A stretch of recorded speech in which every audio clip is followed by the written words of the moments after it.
का हो? बोला बोला बोला। हाई दिन रात बस थ्रेसर धरई बा तो कुल काम हो जाई। अरे तो थ्रेसर ना धरे ट्रैक्टरवा वाला भगा दे तो कहाँ से आई। और देखा पर कसवा भी लाइन लगैले है। रात भर सैया हमार बढ़े टेम्परेचर। अरे गर्मी होई। हाँ हमारे चिंता बहुत हो जाला।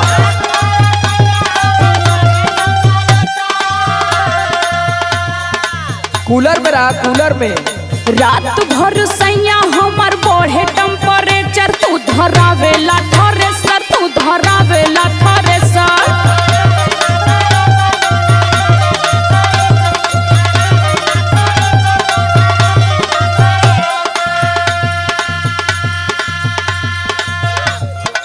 अरे 4 दिन का लहार बाहर है, कमा लेवे दे कुछ, नहीं तो भाई नवमी का मेला आ जाई तो लगभू प्याज मत मुंह बनावे।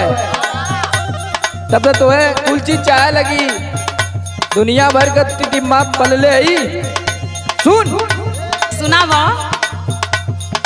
कैसे छनी पूरी रोज रोटिया बेलाई।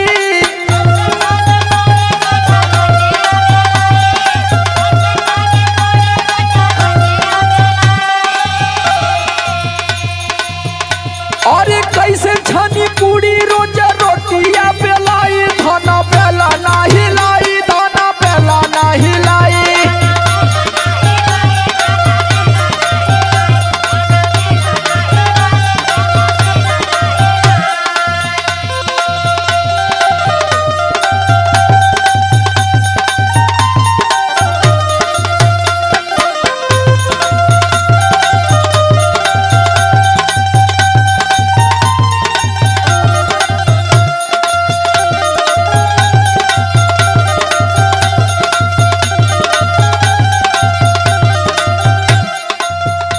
अरे वो तो ठीक है बा, हमहू जाना तानी कि कमैबा ना तो का खायल जाई, लेकिन तनी घरों रहल जरूरी समझा। हाथ रही घरे, अब मंगवा लिया तब कुल व्यवस्था। सुना सुनावा। जहिया से चढ़ल बाटे चैत के महीना।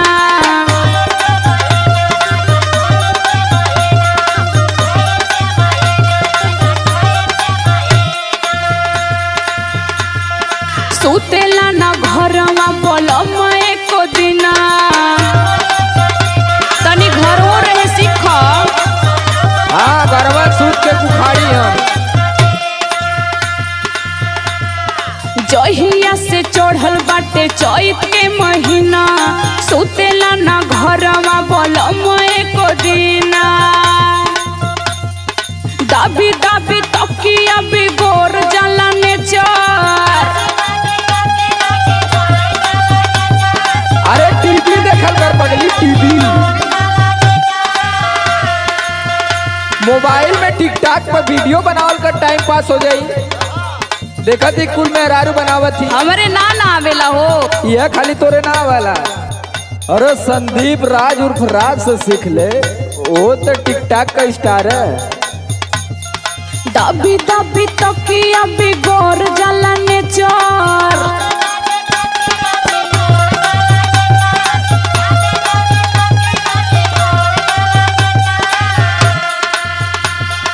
दाबी दाबी तकिया बिगोर जाला नेचर। तू धरावेला थ्रेसर, तू धरावेला थ्रेसर।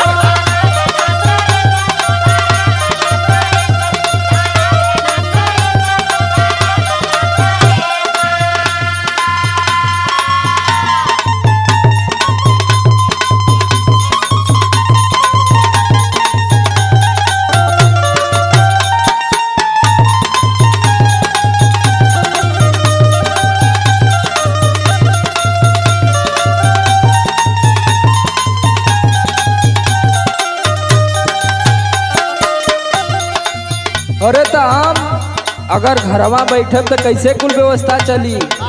हाँ वो तो है ये बा।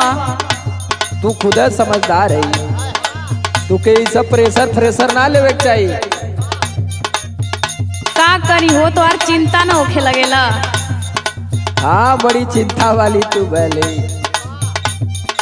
घरवा में सूत के काटब जब चानी।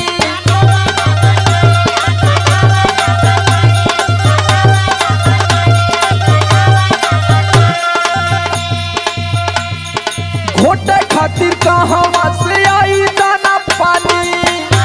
अरे भगवान हुवन सबके देना हमनों के दी हैं।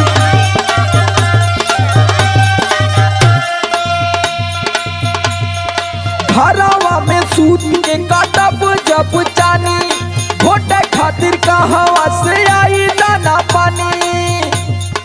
समर आलोक पेट कैसे